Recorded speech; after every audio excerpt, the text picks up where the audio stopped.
My name is Amy Snyder, and I'm 27 years old. I reside with my father and mother. Our family has always stuck together as a trio since my early years. Growing up, I've always admired my dad. He's the epitome of hard work, running his own bustling business. Though his schedule keeps him away from home most of the time, whenever he finds a moment, he dedicates it to me. On his off days, he prioritizes spending time with me, proving himself to be an exceptional father. My mom, however, paints a different picture. As far back as I can recall, she has never been employed. While she tends to household matters, she's never lent support to my dad's business or pursued a career outside our home. Despite our comfortable lifestyle, with my mom often seen socializing and attending events, her lack of involvement in my life has left me feeling somewhat neglected. There were moments of profound loneliness, but my dad's unwavering presence always filled that void. He understood the indifference my mom held towards me and made it his mission to ensure I never felt neglected or alone. As I grew older, my mother's tendency to break promises became apparent. While my dad's commitments were steadfast, my mother's casual approach to promises left me disillusioned. I learned not to hold her pledges in high regard. Conversely, my dad's reliability and trustworthiness garnered my admiration.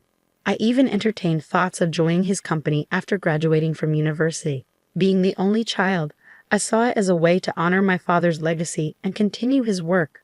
Upon reaching my 20s, my father began imparting invaluable wisdom during our outings for drinks. Meanwhile, my mother's involvement in my life remained superficial. The only time she interjected was during my sophomore year of college when I expressed my desire to join my father's company. "Dad, I want to work at your company after graduation. I'm already preparing for it. I want to follow in your footsteps someday," I announced eagerly. "Amy, are you sure about that? A girl doesn't need to pursue such endeavors." My mother intervened, her words dripping with traditional expectations. "Why not? I want to work hard like Dad," I insisted. "A woman should find a good man and let her husband provide for her," she countered, echoing typical sentiments. Disheartened by her lack of understanding, I chose not to engage further. I refused to live a life tethered to someone else's ambitions, mirroring my mother's existence. I had always aspired to become an independent woman, determined to navigate through my college years on my own terms. After that pivotal moment, I dedicated myself to diligent study, paving the path to join my father's company immediately after graduation. Though my mother remained unconvinced, it seemed she eventually resigned herself to my decision. "If you choose to live this way, so be it. But remember, you'll bear the consequences of not heeding your mother's advice," she remarked resignedly. "If you're willing to accept that, then do as you please." So I followed her directive by stepping into my father's company, inadvertently widening the chasm between my mother and me. Conversely, my bond with my father deepened as we spent more time together. Reflecting on it now, I realized my mother wasn't pleased with the turn of events. Upon joining my father's company, he invested considerable effort in my training, which, unbeknownst to me, was driven by his declining health. It took him nearly half a year to acquaint me with the intricacies of the job before he collapsed at our workplace, swiftly whisked away to the hospital. Over the next 5 years, he valiantly battled his illness. "Emmy, how's the company faring without your dad?" my mother inquired, her concern veiled by skepticism. "It's challenging, but everyone's rallying behind me. Dad entrusted me with everything I need," I replied confidently. "Well, as long as that's the case, just ensure you don't leave the company to ruin as the second generation," she cautioned, her words tinged with apprehension. "You lack any genuine interest or affection for the company. You're merely preoccupied with others' perceptions," I retorted, disheartened by her lack of faith. During my father's illness, our disagreements were frequent. Despite his weakening state, he made sporadic visits to the company, emphasizing its significance. "These employees in this company are invaluable treasures to me, but I must relinquish my hold on them," he confessed, his voice laced with emotion. "Amy, I've witnessed your dedication over the years. I trust you to safeguard this place and everyone here. I don't know if I can emulate you, Dad, but I'll strive to uphold your legacy," I pledged solemnly. From that day forth, the mantle of leadership was bestowed upon me. With my father mostly confined to the hospital, my days were consumed with the company's affairs, leaving little time for homecomings. I prioritized visiting him regularly, carving out time amidst my busy schedule. My mother, on the other hand, fulfilled only the basic duties, such as delivering changes of clothes to him. Even that seemed to inconvenience her. I couldn't help but wonder about her feelings towards my father. Did she lack any sense of gratitude or compassion for his illness? The thought left me feeling sorry for him, recalling the sacrifices he made for me during my childhood, a time when my mother's affection remained elusive. Despite my exhaustion, I made a concerted effort to visit him as often as possible, a routine that persisted for about a year until he peacefully passed away in his sleep. Amidst the whirlwind of tasks that followed, I barely had a moment to grieve. My mother, oblivious to my emotional turmoil, expected me to handle everything from funeral arrangements to hospital paperwork. Realistically, I knew I couldn't rely on my mother, who had never ventured beyond the confines of our home.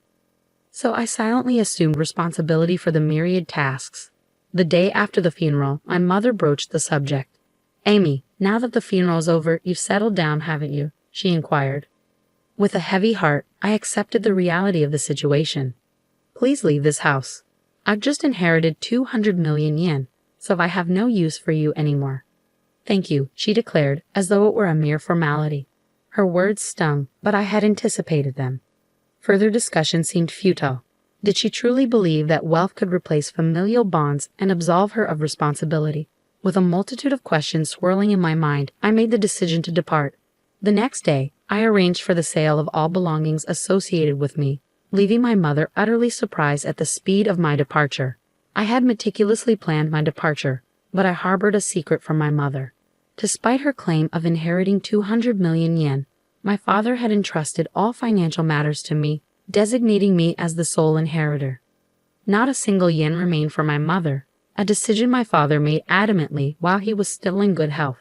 "Your mother lacks the understanding of money management or prudent spending. I want you to provide her with monthly household expenses," he instructed me. "If she receives a lump sum, she's likely to squander it immediately. If she protests, refuse to give her a penny." Though my father's last words were spoken in jest, he handed me an SD card containing a video message addressed to my mother. While I never envisioned showing it to her, recent events suggested its necessity might arise sooner than later. After my departure, I anticipated my mother would reach out to me, but her summons came sooner than expected. "Come home immediately," she demanded over the phone. "I'm working, Mom. What's the matter?" I replied, feeling a pang of annoyance. "I just need to talk to you." "Please come quickly," she insisted. With a sigh, I reluctantly headed back to our family home, clutching the SD card in my hand. As soon as my mother laid eyes on me, she launched into accusations. "You absconded with all of your father's inheritance, didn't you? I knew something was amiss when you left so abruptly. Hand over your father's inheritance to me now," she demanded, her greed palpable. "How selfish can you be? You can't even fulfill your duties as a mother," I retorted, my frustration simmering. In response, I silently extended the SD card to her. Confused, she inspected it. "What's this?" she queried. "I suppose you don't even know how to watch this," I remarked, masking my disappointment. I retrieved my laptop, inserted the SD card, and played the video. On the screen, my father appeared, as vibrant as I remembered him. I couldn't help but wonder how my mother would react to this video letter. Silently, I exited the room, leaving her to watch it alone. I had never witnessed my mother defy my father before, but now, in the wake of his passing, would his words resonate with her?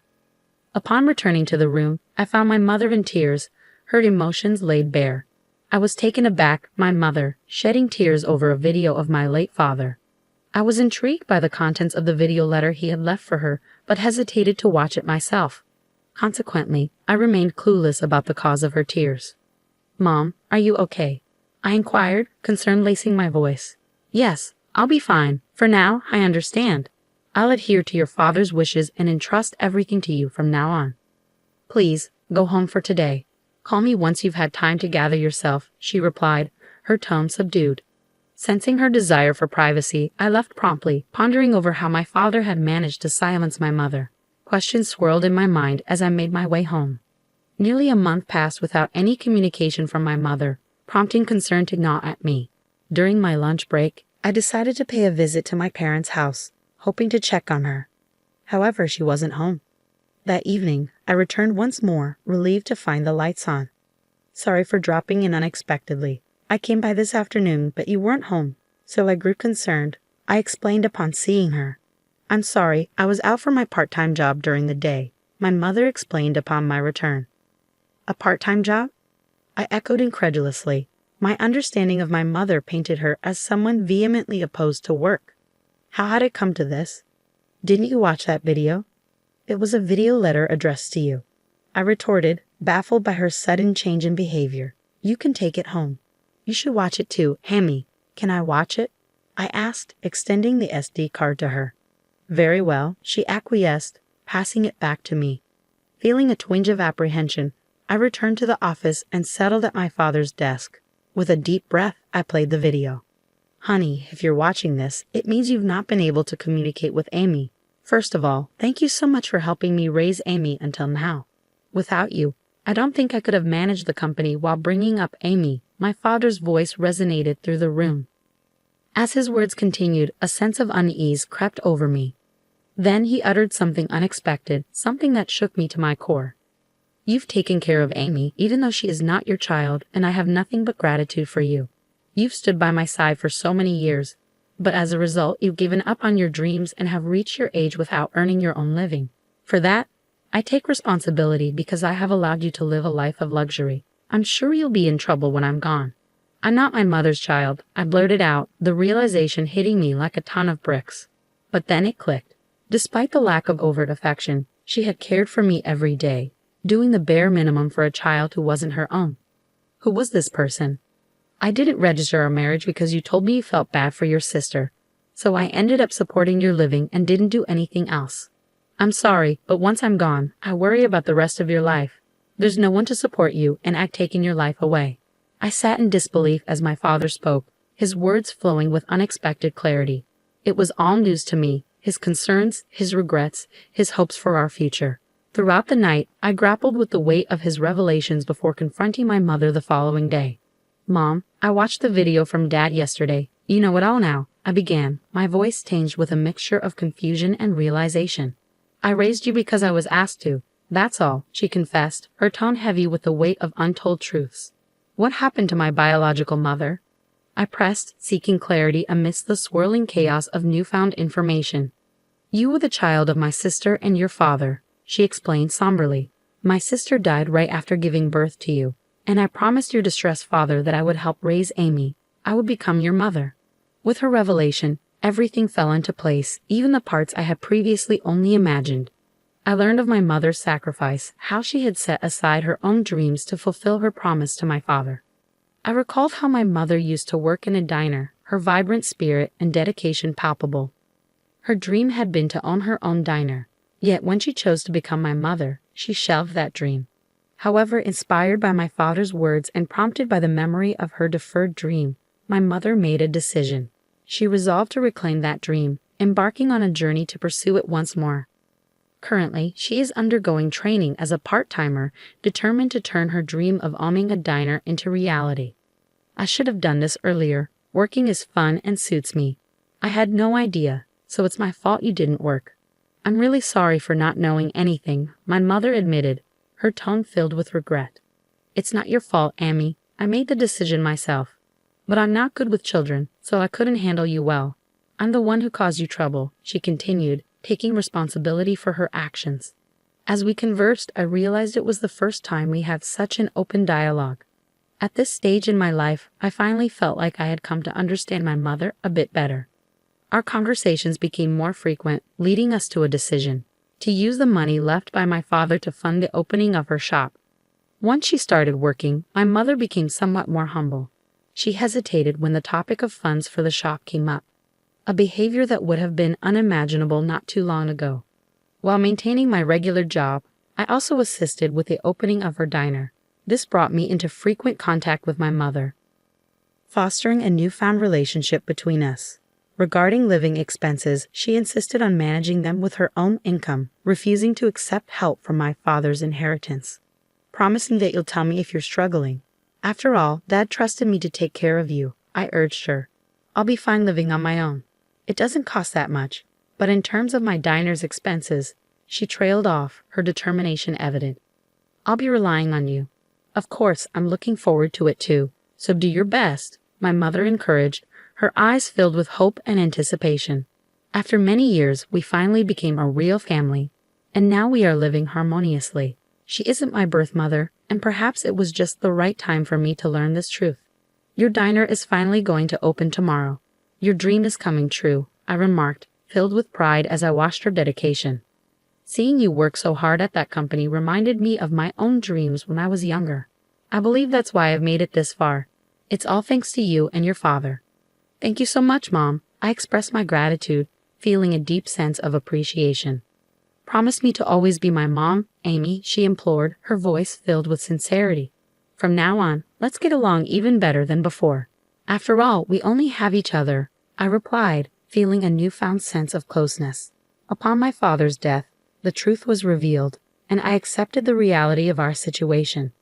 Deciding to live on with just my mother and me, I contemplated moving back to my hometown and living together with her again. I don't cook, so my mother is concerned about my poor diet and is supportive of me coming back, I explained, feeling touched by her care. My father would probably be surprised that we're getting along so well. His house, company, and inheritance that he left behind. I'll protect them at all costs while continuing to get along with my mother in order to become a real family. I vowed, determined to honor my father's legacy. We visited the graves of my father and my biological mother, my mother's older sister, to give our daily life updates. After going through the process of adoption, I finally became registered as my mother's daughter, forging a bond that transcended bloodlines.